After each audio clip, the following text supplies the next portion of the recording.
अकॅडमीमध्ये आपल्या सर्वांचे स्वागत आहे. आज मी तुम्हाला पूर्व माध्यमिक शिष्यवृत्ती परीक्षा इयत्ता 8वी विषय गणित या विषयाचा जो भाग आहे घटक 7वा बैजिक राशी, त्यांची बेरीज, वजाबाकी, गुणाकार आणि भागाकार हे आपण आज बघणार आहोत. तर बघा विद्यार्थी मित्रांनो, बैजिक राशी म्हणजे काय आहे? ज्या राशीमध्ये किंवा एखाद्या अक्षराचा वापर करून गणिती मांडणीला आपण बैजिक राशी असं म्हणतो. उदाहरणार्थ 5x 2y वजा 3 3m वर्ग वजा 5mn अधिक 6n वर्ग ह्या ज्या आहेत ह्या सर्व बैजिक राशी आहेत. तर ह्या ज्या राशीमध्ये गुणाकार ही एकच क्रिया असते त्या राशीला पद म्हणतात. ज्या राशीत एकच पद असते त्या राशीला एकपदी म्हणतात. मग बघा, बैजिक राशीचे काही प्रकार आहे. त्यामधला पहिला प्रकार आहे एकपदी, की ज्यामध्ये फक्त एकच पद असतं. उदाहरणार्थ बघा, 3m बरोबर 3 गुणिले m. इथे 3 ला सहगुणक म्हणतात आणि m ला जे आहे ते चल म्हणतात. उदाहरणार्थ बघा, 7 ही पण जी आहे ती एकपदी आहे. वजा 5ab हिला पण आपण एकपदी म्हणणार आहोत. चलासोबत सहगुणक दिसत नसेल तर सहगुणक नेहमी एक असतो. त्यानंतर दुसरा प्रकार आहे बहुपदी. एकापेक्षा जास्त एकपदी बेरीज किंवा वजाबाकीने एकत्र जोडल्या जातात तेव्हा बहुपदी तयार होते. उदाहरणार्थ बघा, 2x वजा 3y ही जी आहे त्याच्यामध्ये दोन पद आलेली आहे आणि त्यांच्यामध्ये वजाबाकीचं चिन्ह आहे, म्हणजे ही जी आहे ती द्विपदी आहे. त्यानंतर 2c वजा 3cd अधिक 4d याच्यामध्ये 3 पद आले म्हणून तिला त्रिपदी असं म्हणतात.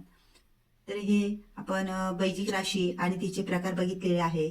मग याच्यावर परीक्षेला उदाहरणं कशी विचारतात? तर बघा, तुम्हाला बैजिक राशीची किंमत काढण्यासाठी विचारतात. उदाहरणार्थ p ची किंमत 4 आहे, q ची किंमत 3 आहे, तर तुम्हाला 5p वजा 2q याची किंमत तुम्हाला फाइंड करायला सांगतात. तर मग बघा, याच्यामध्ये 5 गुणिले p ची किंमत 4 आहे, वजाचं चिन्ह 2 गुणिले q ची किंमत 3 आहे. ती टाकल्यानंतर गुणाकार केला, वजाबाकी केली तर उत्तर येतं 14. म्हणजे या पद्धतीने आपण बैजिक राशीची किंमत काढतो. तसंच आपल्याला पुढच्या भागामध्ये बैजिक राशीची बेरीज, बैजिक राशीचा वजाबाकी, गुणाकार, भागाकार हे सुद्धा आपल्याला बघायचं आहे. तर मी तुम्हाला पहिले बैजिक राशीची बेरीज कशी करायची ते सांगणार आहे. बघा, 3x अधिक 4y अधिक 2x वजा 5y यांची आपल्याला बेरीज करायची आहे. मग आपण आडव्या मांडणीने आणि उभ्या मांडणीने दोन्ही पद्धतीने आपण करू शकतो. आपण सर्वप्रथम कंस काढून टाकले. 3x अधिक 4y अधिक 2x वजा 5y.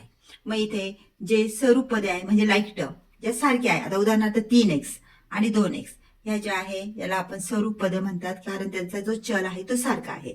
म्हणून 3x अधिक 2x त्यानंतर 4y वजा 5y चिन्हासहित आणायचं आहे. मग 3x अधिक 2x म्हणजे 5x 4y वजा 5y इथं वजाचं चिन्ह आलं म्हणजे यांच्यामध्ये वजाबाकी होणार.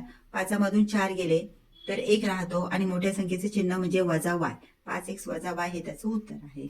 तसंच इथे तुम्हाला बघा, इथे पण आपल्याला बेरीज वजाबाकीच करायची आहे, परंतु इथे थोडासा बदल आहे. इथे बघा, 5m अधिक 7m वजाचं चिन्ह आहे 6m वजा 8n. इथे वजाचं चिन्ह आल्यामुळे इथे कंसामधली जी चिन्ह आहे ती आपण बदलत असतो. तर फक्त आपल्याला वरील प्रमाणेच करायचं आहे. फक्त चिन्ह लक्षात ठेवायचं, 5m अधिक 7n वजा 6m आणि इथे जे अधिक वजाचं चिन्ह आहे ते फक्त अधिक चिन्ह करायचं. त्यानंतर स्वरूप पदांची बेरीज करायची आणि मग आपलं उत्तर येतं वजा m अधिक 15n हे त्याचं उत्तर आहे. तसंच आपल्याला बैजिक राशींचा गुणाकार सुद्धा करता येतो. तर इथे बघा, 3abc आता चल जे आहे abc ही 3 चल आलेली आहे. नंतर त्यांच्यामध्ये गुणाकार आहे 8bcd. तर इथं आपण सर्वात प्रथम सहगुणक, आता बघा 3 आणि 8 हे सहगुणक आहे, त्यांचा गुणाकार केला. याचा चल आहे एबीसी आणि याचा चल आहे बीसीडी यांचा गुणाकार.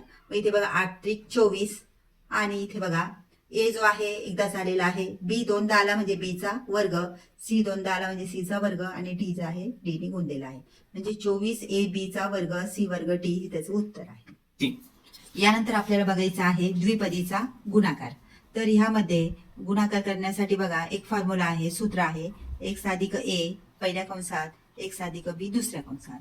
तर याचं जे आहे x चा वर्ग अधिक ax अधिक bx अधिक ab म्हणजे आपण गुणाकार केलेला आहे, पहिल्या पदाला दुसऱ्या पदाने गुणलेला आहे. याचं उत्तर येतं x वर्ग अधिक कंसात a अधिक b x अधिक ab. तर बघा हा फॉर्म्युला आपण त्याचं एक उदाहरण घेतलेलं आहे. याच्याबरोबरच अजून आपल्याला काही फॉर्म्युले जे आहे ते महत्त्वाचे आहे ते मी तुम्हाला दाखवते. तर बघा ही महत्त्वाची जी फॉर्म्युले आहे द्विपदीचा गुणाकार करताना त्याचा आपल्याला फायदा होणार आहे. पहिला फॉर्म्युला आहे ए अधिक बी कंसाचा वर्ग बरोबर ए वर्ग अधिक 2ab अधिक बीचा वर्ग. त्यानंतर ए वजा बी कंसाचा वर्ग बरोबर ए वर्ग वजा 2ab अधिक बीचा वर्ग. त्यानंतर तिसरा फॉर्म्युला आहे ए अधिक बी पहिल्या कंसात आणि ए वजा बी दुसऱ्या कंसामध्ये यांचा गुणाकार आहे. तर त्याचं उत्तर येतं ए वर्ग वजा बीचा वर्ग. त्यानंतर आपण मागे जो फॉर्म्युला बघितला बघा एक्स अधिक ए पहिल्या कंसात एक्स अधिक बी दुसऱ्या कंसात असेल तर तो फॉर्म्युला आहे एक्स वर्ग अधिक ए अधिक बी एक्स अधिक ए बी. तर याचं आपण एक उदाहरण बघू.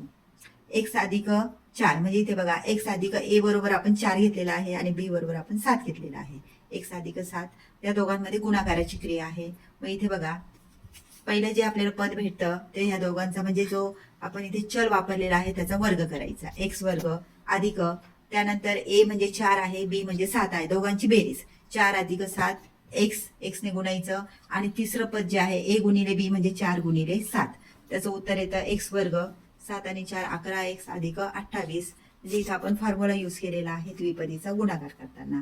त्यानंतर अजून एक महत्वाचा फॉर्म्युला आहे एक्स अधिक वाय अधिक झेड कंसाचा वर्ग.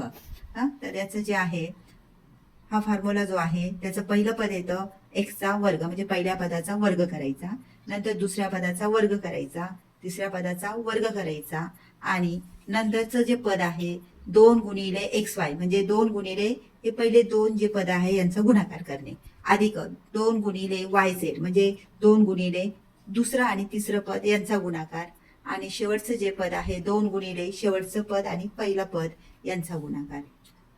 तुम्हाला ही जी सूत्र दिसत आहे याचा स्क्रीनशॉट घेऊन ठेवा. याचा व्यवस्थित तुम्ही अभ्यास करा आणि ती पाठ करा. त्याचा वापर तुम्हाला उदाहरणं सोडवताना होणार आहे. स्कॉलरशिपच्या परीक्षेमध्ये पण होणार आहे आणि आपण आता जो स्वाध्याय बघणार आहोत त्याच्यामध्ये पण त्याचा तुम्हाला खूप वापर होणार आहे. तर ही जी सूत्र मी सांगितलेली आहे ती चांगल्या प्रकारे पाठ करायची आहे. तर बघ आता आपण स्वाध्याय जो आहे तो बघणार आहोत. याच्यामध्ये तुम्हाला काही उदाहरणं जी आहे ती सोडून दाखवलेली आहे. तर याची आपण 1-2 उदाहरणं बघू आणि नंतर आपण स्वाध्याय बघू. तर बघा इथे तुम्हाला दिलेलं आहे 1/a वजा बी अधिक 1/b वजा 1 बरोबर किती. तर इथे तुम्हाला ते उदाहरण सोडवायचं आहे. तर इथे तुम्हाला बघा गुणाकार कर म्हणजे इथं बेरीज आहे याच्यामध्ये आणि इथे तुम्हाला 4 पर्याय पण दिलेले आहेत. आता त्याचं बघू आपण 1/a वजा बी अधिक 1/b वजा 1. इथं आपण जे आहे इथं वजाचं चिन्ह आलेलं आहे बघा. तर त्याच्यासाठी आपण 1/a वजा बी हे पण तसंच ठेवणार आहोत अधिक 1/a तर वजा म्हणजे आपण इथं काहीच बदल केलेला नाही फक्त आपण इथे जे आहे चिन्ह बदललेलं आहे बघा वजा ए वजा बी असं करून घेतलेलं आहे. म्हणजेच इथं 1/a वजा बी वजा 1/a वजा बी दोन्ही सारखी पदं म्हणजे विरुद्ध चिन्ह आलेली आहे. त्याच्यामुळे त्याचं उत्तर जे आहे 0 येतं. म्हणजेच पर्याय क्रमांक 4 हे त्याचं उत्तर आहे. तर हे 2021 ला हा प्रश्न विचारलेला आहे. त्यानंतर 2018 ला हा प्रश्न आलेला आहे बघा. ए ची किंमत यम आहे पी ची किंमत यम वजा 4 आहे सी ची किंमत यम अधिक 2 आहे. तर तुम्हाला ह्या पूर्ण पदाची किंमत किती येईल हे या 4 पर्यायामधून शोधायचं असतं. तर बघा 4a अधिक 3b वजा 7c बरोबर 4m अधिक 3. आता इथं जे आहे बी ची किंमत तुम्हाला दिलेली m वजा 4 आहे ती आपण टाकलेली आहे. नंतर वजा 7 सी ची जी किंमत आहे m अधिक 2 आहे आणि इथे गुणाकार करून घेतलेला आहे 4m 3m वजा 4 त्रिक 12 वजा 12 वजा 7m आणि वजाचं चिन्ह 7 दुने 14 वजा 14. इथं आपण कॅल्क्युलेशन केल्यानंतर उत्तर जे आहे ते वजा 26 येतं. म्हणजे पर्याय क्रमांक 3 हे त्याचं उत्तर आहे. यानंतर बघा अशीच उदाहरणं इथे तुम्हाला भरपूर सोडून दिलेली आहे. तर याचा तुम्ही सराव करायचा आहे. आता आपण बघणार आहोत स्वाध्याय 29.1. तर इथे बघा पहिला प्रश्न आहे 2a अधिक 3b पहिल्या कंसात आणि a वजा b हे दुसऱ्या कंसात आहे. तर इथे तुम्हाला गुणाकार करावा लागणार आहे. इथे 4 पर्याय पण तुम्हाला दिलेले आहे. आता तो गुणाकार कसा करायचा तो मी तुम्हाला सांगत आहे. तर इथे बघा इथे आपण गुणाकार केलेला आहे बघा 2a ने मी ह्या पूर्ण कंसाला a वजा b ला गुणलेला आहे तसंच 3b ने ह्या पूर्ण कंसाला गुणलेला आहे. 2a गुणिले a म्हणजे 2a चा वर्ग वजाचं चिन्ह 2a आणि b यांचा गुणाकार म्हणजे वजा 2ab त्यानंतर अधिकचं चिन्ह 3b गुणिले a म्हणजे 3ab आणि वजाचं चिन्ह देऊन 3b गुणिले b म्हणजे b चा वर्ग म्हणजे 3b चा वर्ग. तर याचं उत्तर येतं बघा 2a चा वर्ग अधिक ab वजा 3b चा वर्ग म्हणजे पर्याय क्रमांक 1 जे आहे ते त्याचं उत्तर आहे. बघा पर्याय क्रमांक 1 जो आहे तो त्याचं योग्य उत्तर आहे. त्यानंतर दुसरा प्रश्न आहे बघा a बरोबर 2 b बरोबर 1 c बरोबर वजा 2. या किमती दिलेल्या आहे तुम्हाला त्या याच्यामध्ये टाकायच्या आहे. 2 कंसात a अधिक b वजा c बरोबर किती 4 पर्याय तुम्हाला दिलेले आहे. ते उदाहरण कसं सोडवायचं ते मी तुम्हाला दाखवते. इथे बघा आपण इथे 2 कंसात a अधिक b वजा c इथे आपण किमती टाकणार आहोत. 2 कंसामध्ये a ची किंमत आहे 2 अधिक b ची किंमत आहे 1 वजाचं चिन्ह आणि c ची किंमत आहे वजा 2. ते टाकल्यानंतर बघा कंसातली क्रिया जी आहे ती प्रथम करायची. 2 अधिक 1 म्हणजे 3 त्या दोघांमध्ये गुणाकार आहे 2 गुणिले 3 आणि वजा वजा अधिक होतं म्हणजे अधिक 2 3 दुणे 6 अधिक 2 म्हणजे 6 आणि 2 झालेले आहे 8 म्हणजे इथं पर्याय क्रमांक जो आहे इथं 8 जो आहे तो त्याचा योग्य पर्याय आहे. त्यानंतर तिसरं उदाहरण आहे. इथे तुम्हाला बेरीज आणि वजाबाकी बहुपदीची तुम्हाला इथं बेरीज आणि वजाबाकी करायची. बघा इथं x चा घन अधिक x वर्ग अधिक x त्यानंतर वजाचं चिन्ह आहे. बघा वजाचं चिन्ह आलं की तुम्हाला मी सांगितलेलं आहे आतली सर्व चिन्ह बदलायची असतात. पुन्हा अधिक आहे आणि ही सर्व तुम्हाला इथं पद दिलेली आहे. आता आपण यांची उभी मांडणी बघणार आहोत. इथे बघा मी प्रथम वजाबाकी करून घेतलेली आहे. x चा घन अधिक x वर्ग अधिक x वजाचं चिन्ह 4x चा घन. आता बघा x चा घन आहे त्याच्याबरोबर खाली मी 4x चा घन दिला अधिक 2x. आता 2x सारखं पद बघा x आणि 2x हे स्वरूप पदे आहे त्याच्या एका खाली एक मांडली आणि वजा 3 जी आहे ही कॉन्स्टंट टर्म आहे ती नंतर घेतलेली आहे. आता वजाचं चिन्ह आल्यामुळे आपण ह्या सर्व चिन्ह खालची जी चिन्ह आहे ती सर्व बदलणार आहोत. इथं अधिक आहे त्याचं वजा त्यानंतर इथे अधिक आहे त्याचं वजा हे वजा आहे त्याचं अधिक. आता हे सोडवल्यानंतर बघा x चा घन आणि वजा 4x चा घन म्हणजे उत्तर येतं वजा 3x चा घन. त्यानंतर ही टर्म तशीच खाली येते त्याच्यासारखं पद नाहीये म्हणून अधिक x चा वर्ग. त्यानंतर x वजा 2x म्हणजे x मधून वजा 2x गेल्यानंतर उत्तर येतं वजा x आणि इथं याचं उत्तर येणार आहे अधिक 3. आता आपल्याला दुसरं जे पद आहे 2x चा घन वजा x वर्ग अधिक 3x वजा 5 हे त्याच्यामध्ये मिळवायचे आहे. मग ते मी याच्या खाली लिहून घेतले आणि मग यांची बेरीज वजाबाकी केली. बघा वजा 3x चा घन. आता याची जे सहगुणक आहे त्यांची आपल्याला बेरीज वजाबाकी करायची असते. वजा 3 अधिक 2 म्हणजे उत्तर येतं वजा 1 आणि त्याचं जे सहगुणक आहे तो तसाच लिहिला. त्यानंतर हे पद कॅन्सल होते. बघा x चा वर्ग अधिक x वर्ग वजा x वर्ग पद कॅन्सल झालेलं आहे. त्यानंतर वजा x अधिक 3x म्हणजे उत्तर येतं 2x. त्यानंतर अधिक 3 वजा 5 उत्तर येतं वजा 2 म्हणजे इथं त्याचं जे पर्याय आहे वजा म्हणजे दुसरा जो पर्याय आहे वजा x चा घन अधिक 2x वजा 2 हे त्याचं योग्य उत्तर आहे. त्यानंतर चौथं उदाहरण आहे x अधिक 8 पहिल्या कंसात x वजा 3 हे दुसऱ्या कंसात आहे आणि इथं आपल्याला कोणती आता इथं आपण सूत्राचा वापर पण करू शकतो. सूत्राचा वापर करून किंवा मग तुम्हाला गुणाकार करायचा असेल तर गुणाकार करून सुद्धा आपल्याला ते उदाहरण सोडवता येतं. तर इथे बघा इथे मी ते उदाहरण तुम्हाला सोडून दाखवलेलं आहे. इथे बघा x चा वर्ग वजा 5x अधिक 24 इथे आपण इथे जे आहे ते गुणाकार करायचा आपल्याला. मग आपण x अधिक 8 आणि x वजा 3 यांच्यामध्ये गुणाकार केलेला आहे. या पदाने ह्या पूर्ण कंसाला गुणलं तरी चालतं किंवा इथे आपण सूत्राचा वापर सुद्धा करू शकतो. तर इथे बघा सूत्र सुद्धा वापरू शकतो आणि मी इथे तुम्हाला गुणाकार करून दाखवलेला आहे. त्याचा गुणाकार येतो x वर्ग अधिक 5x वजा 24 म्हणजे हा एक पर्याय जो आहे पहिला पर्याय आहे त्याचं उत्तर. इथे हा पहिला पर्याय जो आहे त्याचं उत्तर आहे. इथे आपण सूत्र सुद्धा वापरू शकतो. त्यानंतर पाचवं उदाहरण आहे x बरोबर 3z अधिक 4 y बरोबर x वजा 4 आणि z बरोबर 1.5 ही किंमत दिलेली आहे आणि तुम्हाला 2x अधिक 3y वजा 2z याची किंमत काढायची आहे. तुम्हाला खाली 4 पर्याय दिलेले आहे. तर हे उदाहरण कसं सोडवायचं मी तुम्हाला ते सांगते. तर इथे बघा मी त्याची किंमत टाकलेली आहे. इथं z ची जी किंमत आहे 1.5 ती फक्त इथं टाकलेली आहे बाकीचं सर्व इथं दिलेलं आहे. त्यानंतर x ची किंमत x ऐवजी आपण 3z अधिक 4 टाकलेले आहे वजा 4 तसेच घेतलेले आहे आणि वजा 2 गुणिले 1.5 यांचा आपण गुणाकार करत गेलेलो आहे. त्याचं उत्तर जे येत आहे 27.5 येत आहे. त्याचा जो योग्य पर्याय आहे तो आहे 27.5 आहे. तर या पद्धतीने आपण स्वाध्याय 29.1 जो आहे तो पूर्ण केलेला आहे. त्यानंतर बघा आपण स्वाध्याय 29.2 पण याच्यामधले काही उदाहरणं बघणार आहोत. पहिलं उदाहरण आहे p वजा q अधिक r या राशी बरोबर नसणारी राशी पुढीलपैकी कोणती? म्हणजे या राशीची आपल्याला तुलना करायची. 3 जे आहे ते योग्य पर्याय आहे आणि एक जो आहे तो चुकीचा पर्याय आहे. मग तो आपल्याला इथं शोधायचा आहे. तर बघा, आपल्याला याचं जर आपण ऑब्झर्वेशन केलं तर आपल्याला लगेच कळतंय की ही जे पहिलं आहे ते त्याच्याबरोबर संगत नाहीये, म्हणजे या राशीशी जुळणारं नाहीये. कारण बघा इथं पी वजा क्यू, पी आणि क्यू मध्ये वजाचं चिन्ह आहे, पण इथं दिलेलं आहे पी वजा आर. पी वजा आर म्हणजे इथं आरचं जे चिन्ह अधिक आहे, म्हणजे योग्य पर्याय नाही आहे. आणि इथं अधिक क्यू आहे, इथं वजा क्यू आहे. बाकीची जी राशी बघितली तर ती त्याच्यासारखीच आहे. तर हा जो पर्याय आहे त्याचं उत्तर आहे 1. त्यानंतर बघा, x बरोबर 1, y बरोबर 2 आणि z बरोबर वजा 3 असताना x अधिक y वजा z चा वर्ग बरोबर किती? इथं आपल्याला किंमत फाइंड करायची आहे. तर ते बघा, इथं आपल्याला सूत्राचा वापर करायचा आहे. या पद्धतीने x अधिक y वजा z कंसाचा वर्ग, त्याचा आपण फॉर्म्युला आपण बघा मी तुम्हाला वरती सांगितलं होतं, तो जो सूत्र आहे ते आपल्याला पाठ करायचे आहे.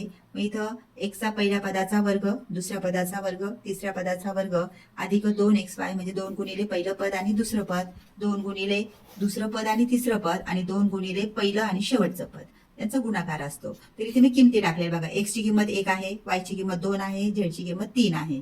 त्यांचा जर वर्ग केला आपण तर बघा, 1चा वर्ग 1च, 2चा वर्ग 4 आणि वजा 3चा वर्ग जो आहे तो अधिक 3 असतो. म्हणून मी इथं अधिक 9 घेतलेले आहे आणि पुढची जे आहे यांचा गुणाकार केला, 2 गुणिले 1 गुणिले 2, तर उत्तर येतं 4. त्यानंतर वजा 2 गुणिले 2 गुणिले वजा 3, इथं 2 वजाची चिन्ह आलेली, म्हणजे यांचा गुणाकार जो आहे तो धन होणार आहे. मग 3 दुने 6, 6 दुने 12 म्हणजे अधिक 12. आणि इथे पण 2 वजाची चिन्ह बघा, इथं वजा 3 वजा 2.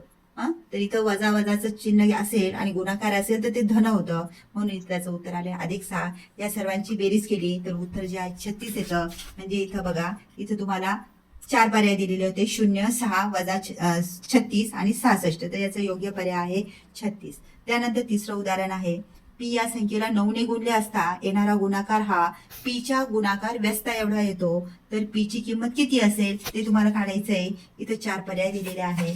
तर बघा, ते उदाहरण कसं सोडवायचं आहे ते मी तुम्हाला सांगते.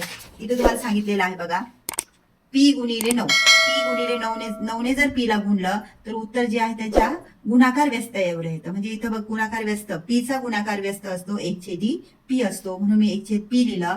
त्यानंतर इथे मी हा 9 जो आहे, 9 आणि पी यांची किंमत मी इथं त्याची जी स्थान आहे ते बदललेलं आहे, पी ऐवजी 9 घेतलेला आहे बघा मी इथं. तर इथं पी आला, इथे 9 आला. पी गुणिले पी, पीचा वर्ग 1/9 तसंच राहिलं, दोन्ही बाजूचं मी वर्गमूळ घेतलेला आहे. तर इथं पी वर्गचा वर्गमूळ आहे पी आणि 1/9चं वर्गमूळ आहे 1/3. म्हणजे इथे बघा त्याचं उत्तर येणार आहे चौथा पर्याय 1/3. त्यानंतर बघा, चौथं उदाहरण आहे. इथे सुद्धा तुम्हाला फॉर्म्युला यूज करायचा बघा, सूत्राचा वापर करून. इथं हा सूत्र वापरायचा आहे, x अधिक y अधिक z कंसाचा वर्ग. इथे मी दिलेला आहे, या सूत्राचा वापर करा आणि हे उदाहरण तुम्ही सोडवायचं आहे. त्यानंतर 5वं पण उदाहरण जे आपण वरती बघितलेलं आहे त्या पद्धतीनेच आहे. तर हे उदाहरण सुद्धा तुम्ही स्वतः सोडवायचं आहे. तसंच इथे स्वाध्याय 29.3 आहे, हा सुद्धा तुम्ही प्रयत्न करायचा आहे आणि सोडवायचा आहे.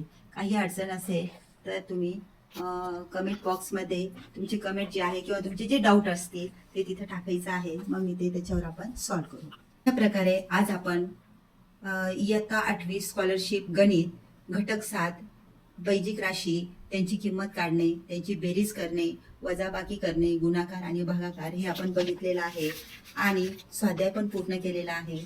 तुम्हाला जर हा व्हिडिओ आवडला असेल तर लाईक करा, नवीन व्हिडिओसाठी सबस्क्राईब करा आणि काही तुम्हाला डाऊट असेल तर कमेंट बॉक्समध्ये कमेंट करा.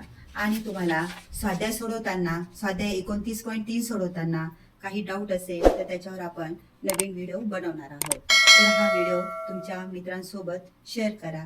थँक्यू.